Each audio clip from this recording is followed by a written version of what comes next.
নমস্কাৰ, আজি মই আপোনালোকলৈ কলডিলৰ ৰেচিপি এটা লৈ আহিছোঁ। কলডিলৰ চব্জিটো বনাবলৈ মই কলডিলখিনি মিহিকৈ কাটি লৈছোঁ। আপোনালোকে যিদৰে ভাল পায় সেইদৰে ডাঙৰ ডাঙৰকৈ কাটি ল'ব পাৰে। মই মিহিকৈ কাটি লৈছোঁ। এটা আলু লৈছোঁ। আপোনালোকে যদি আলু নাখায় আলুৰ ঠাইত অমিতাও ল'ব পাৰে। পিচ পিচকৈ এইদৰে অলপ কাটি মই মচুৰ দালি এমুঠি এইদৰে এঘণ্টা সময় তিয়াই কোমলাই লৈছোঁ। মই গেছত কেৰাহী এখন দি দিছোঁ। ইয়াতে মই মিঠাতেল দি দিছোঁ এচামুচ জোখত। আপোনালোকে অলপ বেছিকৈ খালে বেছিও দিব পাৰিব। তেলখিনি ভালদৰে গৰম কৰি ল'ব। ইয়াত মই এটা শুকান জলকীয়া দি দিছোঁ। সৰু দালচেনি এপিচ দি দিছোঁ। পাঁচফোৰণ কেইটামান দি দিছোঁ। এইখিনি অলপ ভাজি ল'ম এইদৰে।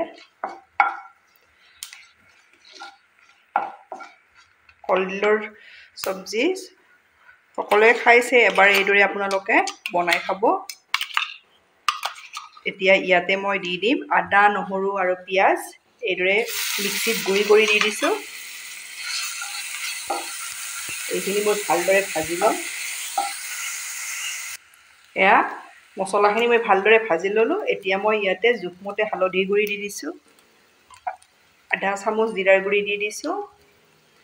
আধা চামুচ গৰম মছলা দি দিছোঁ। আধা চামুচ ধনিয়াৰ গুড়ি দি দিছোঁ। মছলা আপোনালোকৰ সোৱাদ অনুযায়ী দি দিব, কম বেছি পৰিমাণেও দিব পাৰে। মছলাখিনি মই ভালদৰে ইয়াতে ভাজি ল'ম। ভাজি ল'লোঁ। এতিয়া মই ইয়াতে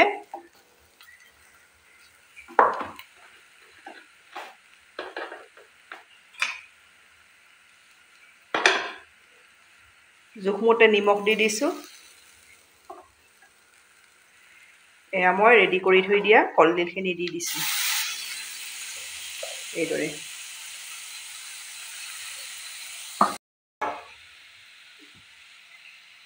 দালিখিনিও দি দিছোঁ আৰু আলুটো দি দিছোঁ।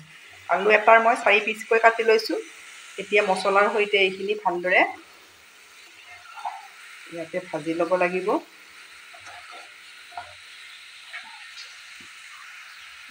মছলাৰ সৈতে মই ভাজি এতিয়া ঢাকনিৰে ঢাকি এইদৰে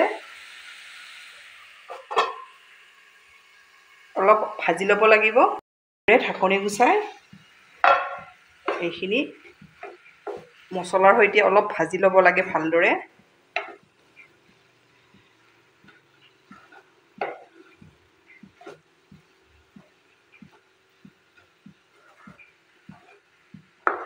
আপোনালোকে যদি মছলা বেছি খায় আৰু ইয়াত অলপ মছলা বেছিকৈ দিব পাৰিব। আকৌ মই ঢাকনিৰে ঢাকি এইদৰে দি দিম। এইদৰে মাজে মাজে ঢাকনি গুচাই আপোনালোকে ভালদৰে ভাজি ল'ব। দেখিছেনে শুকান শুকান হৈ পৰিব। এইখিনি মোৰ শুকান শুকান হৈ গৈছে। এতিয়া মই ইয়াতে গৰম পানী দিম। গৰম পানী দিব। গৰম পানী লৈছোঁ। একেবাৰে পানী নিদিব, কম কমকৈ দি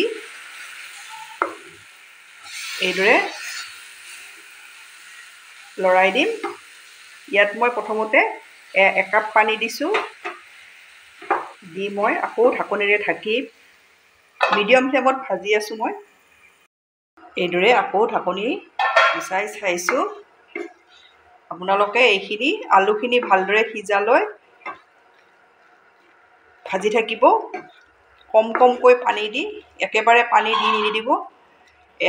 আলু দেখিছেনে সিজি গৈছে।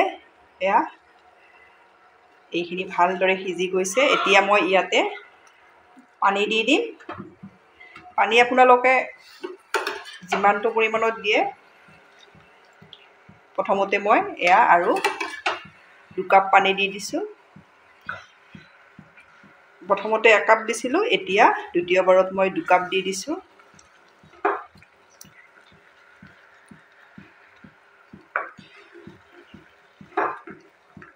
আৰু এইদৰে অলপ উতলাই লৈ আৰু এবাৰ মই পানী দিম। আপোনালোকে একেবাৰে পানী দি নিদিব, এইদৰে কম কমকৈ দি থাকিব। ইয়াত মই আৰু 1 কাপ গৰম পানী দি দিছোঁ। আপোনালোকে যিমানটো পৰিমাণত গ্ৰেভিটো ৰাখে সিমান পৰিমাণত পানী দিব পাৰিব। মই বেছি পানী নিদিওঁ, এইখিনিয়ে দিম আৰু অলপ উতলাই ল'ব লাগিব। ইয়াত মই আধা চামুচ জোখত মেগী মছলা দি দিম। আপোনালোকে যদি ভাল পায় দিব, নাপালে নিদিলেও কথা নাই, বেছি নহয়। মই আধা চামুচ জোখত দি দিছোঁ।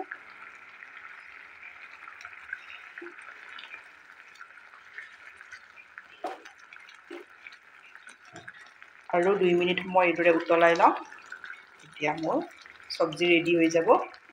মোৰ কলডিলৰ চব্জি ৰেডি হৈ গ'ল। এতিয়া মই নমাই লওঁ। আপোনালোকে ঘৰত এইদৰে বনাব পাৰিব। বনাই খাই কেনে পায় কমেণ্টত জনাব। ধন্যবাদ ভিডিঅ'টো শেষলৈ চোৱাৰ বাবে।